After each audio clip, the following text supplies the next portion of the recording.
사랑을 찾아 떠난 한 여자가 있었다. 그러나 단 일주일 만에 그녀는 싸늘한 시신으로 돌아왔다. 그녀를 죽음으로 몰아넣은 것은 무엇이었을까? 사랑인가? 집착인가?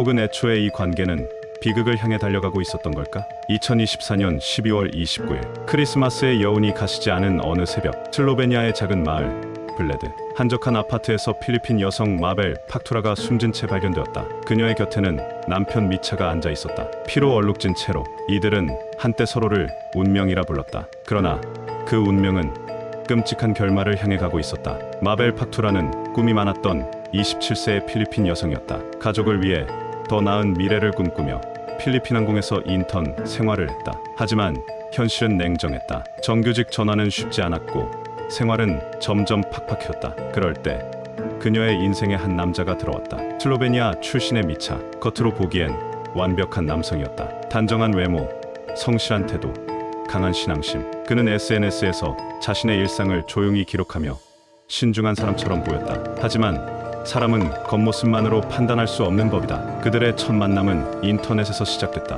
국경을 넘어 이어진 대화는 매일 밤 깊어졌고 감정도 점점 자라났다. 미차는 다정했다. 마벨이 무엇을 먹었는지, 하루를 어떻게 보냈는지 사소한 것까지 궁금해했다. 미래를 함께 꿈꾸었고 무엇보다 그녀가 원했던 안정된 삶을 약속했다. 그는 늘 말했다. 넌 혼자가 아니야. 난 언제나 내 곁에 있을 거야.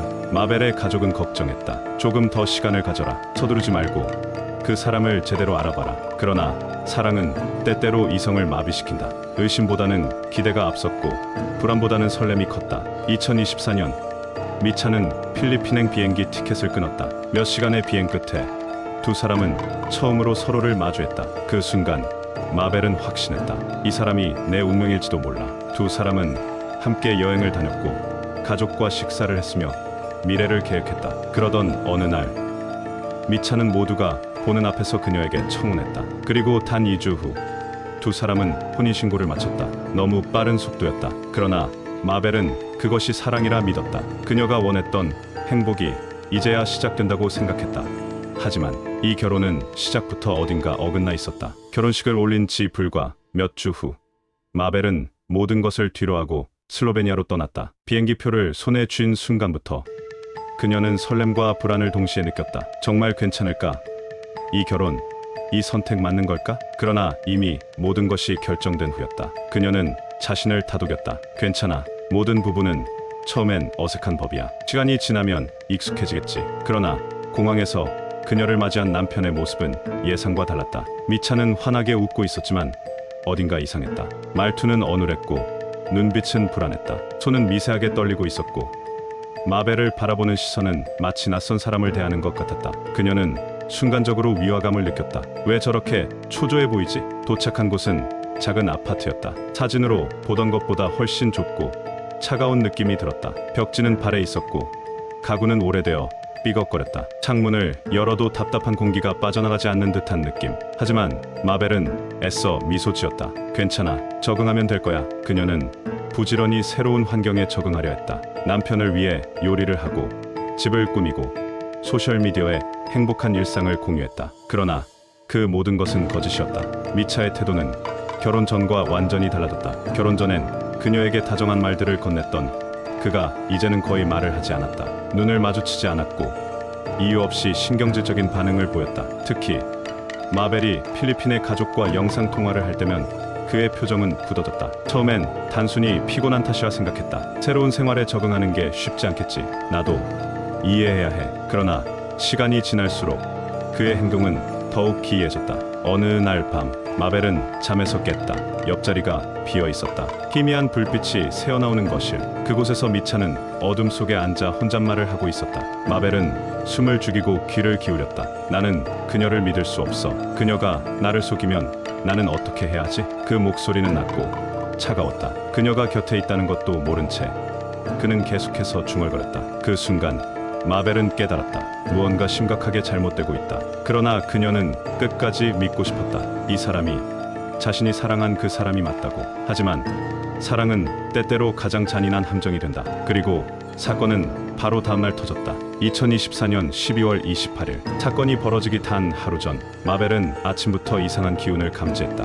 미차는 평소보다 더 말이 없었고 눈길조차 마주치지 않았다. 손끝을 끊임없이 두드리고 의미 없이 벽을 바라보며 깊은 생각에 잠겼다. 그의 표정은 어딘가 비어 있었고 그는 자신이 아닌 사람처럼 보였다. 그리고 그 눈빛, 그가 자신을 바라보는 시선에서 더 이상 사랑을 찾을 수 없었다. 대신 거기에는 의심이 있었다. 불안이 있었다. 그리고 어떤 결심이 서려 있었다. 하루 종일 그는 초조하게 집안을 서성였다. 갑자기 혼잣말을 하거나 손톱을 물어뜯으며 초조한 기색을 감추지 못했다. 마벨이 다가가 말을 걸었을 때 그는 마치 감시당하고 있다는 듯 움찔했다. 그리고 어색한 미소를 지으며 말했다. 괜찮아. 그냥 피곤해서 그래. 하지만 마벨은 알았다. 그의 목소리는 평소와 달리 떨리고 있었고 그 눈빛은 거짓말을 하고 있었다. 마벨은 그에게 다가갔다. 그러나 미차는 한 걸음 물러섰다. 그날 밤 미차는 집을 나섰다. 길은 어둠 속에 잠겨 있었고 거리에는 인기척조차 없었다. 그는 깊은 밤을 뚫고 정신병원을 찾았다. 조용한 병실, 차가운 형광등 불빛 아래에서 그는 의사에게 입을 열었다. 저는 제 아내를 죽일까 봐 두렵습니다. 목소리는 낮았지만 흔들림이 없었다. 의사는 그를 유심히 바라보았다. 아내를 향한 분노가 크십니까? 미차는 고개를 끄덕였다. 제 감정이 너무 격해요. 아내를 보고 있으면 숨이 막혀요. 그녀가 날 속이면 어떡하죠?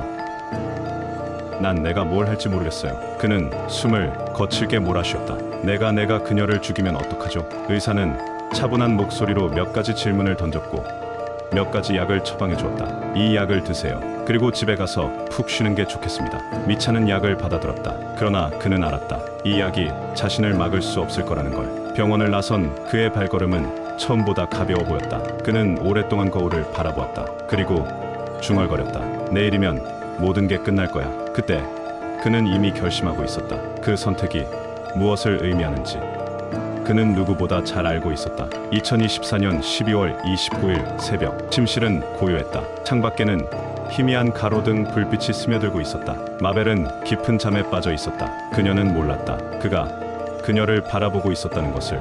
눈을 뜨지 않은 채 숨을 쉬는 그녀를 가만히 응시하고 있었다는 것을. 그 시선이 점점 더 차가워지고 있다는 것을. 미차는 천천히 자리에서 일어났다. 그의 손에는 주방에서 가져온 칼이 들려 있었다. 그는 거울을 보았다. 그곳에는 낯선 얼굴이 있었다. 그는 한 걸음 침대 가장자리로 다가갔다. 망설였을까? 아니면 이미 모든 것이 끝났다고 믿었을까? 그는 칼을 높이 들었다. 그 순간 마벨이 눈을 떴다. 미차? 그녀는 눈앞의 광경을 이해하지 못했다. 그러나 단 몇 초 후 비명 소리가 새벽 공기를 갈랐다. 비명 소리가 아파트 복도를 가르고도 한참이 지나도록 문 너머의 공간은 다시 고요해졌다. 벽 너머에 있던 이웃은 귀를 기울였다. 처음엔 단순한 부부싸움이라 생각했다. 그러나 너무 조용했다. 비명이 사라진 후 아무런 인기척도 없었다. 불길한 느낌이 온몸을 감쌌다. 이웃은 결국 휴대전화를 들었다. 경찰이죠. 저희 윗집에서 방금 누군가 비명을 질렀어요. 큰 싸움이 난 것 같아요. 제발 빨리 와주세요. 신고를 받은 경찰은 즉시 출동했다. 새벽 2시 47분 슬로베니아 블레드의 조용한 거리에 순찰차가 도착했다. 경찰은 아파트 문 앞에 섰다. 초인종을 눌렀다. 안에 계신 분 경찰입니다. 문을 열어주세요. 아무런 대답이 없었다. 다시 한 번. 미차 씨 안에 있습니까? 정적. 그러나 문 너머에서 희미한 인기척이 감지되었다. 어딘가에서 무언가 움직이고 있었다. 경찰은 서로를 쳐다보았다. 이건 단순한 신고가 아니었다. 안에서 무언가 심각하게 잘못되고 있다. 문을 강제로 연다. 경찰이 빠르게 결정을 내렸다. 하나, 둘. 거센 충격과 함께 문이 부서졌다. 경찰은 무기를 든 채 빠르게 내부로 진입했다. 그리고 그곳에서 끔찍한 광경을 마주했다. 거실 한가운데 한 남자가 피투성이가 된 채 바닥에 주저앉아 있었다. 손에는 아직도 피 묻은 칼이 쥐어져 있었다. 그 앞에는 움직이지 않는 한 여성이 차가운 바닥 위에 누워 있었다. 경찰은 즉시 무기를 겨누었다. 손을 머리 위로 올려. 그러나 그는 저항하지 않았다. 도망치려는 시도조차 없었다. 그는 마치 이미 모든 것이 끝난 사람처럼 텅 빈 눈으로 경찰을 바라봤다. 그리고 작은 목소리로 중얼거렸다. 그녀는 거짓말을 했어요. 나를 속였어요. 나를 사랑한다고 했는데. 그의 목소리는 떨리고 있었다. 그러나 눈빛은 이미 감정을 잃어버린 듯했다. 경찰이 조용히 다가가 수갑을 채웠다. 그 순간 미차가 마지막으로 말했다. 이제 끝났어. 사건은 즉시 지역 언론을 통해 보도되었고 마벨의 죽음은 슬로베니아와 필리핀 양국을 충격에 빠뜨렸다. 뉴스 헤드라인은 연일 같은 문장을 반복했다. 신혼여행에서 돌아온 필리핀 여성.